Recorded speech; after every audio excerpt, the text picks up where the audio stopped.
Pagandang araw ulit sa inyo mga ka-video. Pero naman tayo panibagong vlog. Naisipan kong magpausok sa loob ng bahay. Madami naman lamok kasi panayulan mga nakaraang araw. Kaya nagpainit muna ako sa pamamagitan ng sayaw.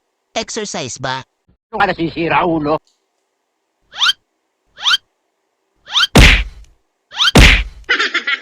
Talagang may pagkatanga ito. Parang si Bong lang gumalaw. Bongbong na bali. Gago! Ito ang ating gagamitin. Isang balat ng nyog at daspan na yero para doon natin liliyaban. Yung usok ng balat ng nyog yun, ikakalat natin.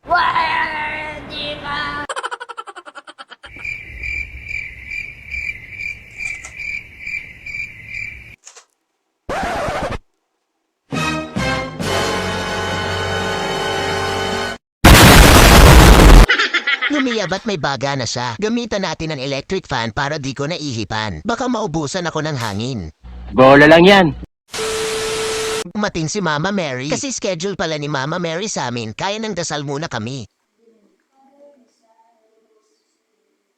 A few moments later.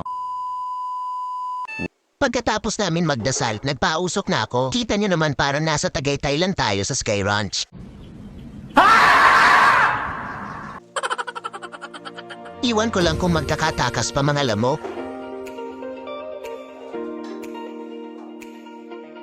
Later that the old narrator got tired of waiting and they had to hire a new one. Sinilip ko na pagkatapos kong iwan ng 2 oras. Wala talagang kawala mga lamok. Kaya kung may problema kayo sa lamok, alam nyo na gagawin. Kung ayaw ng pausak katulad nito, bombahin nyo bahay nyo.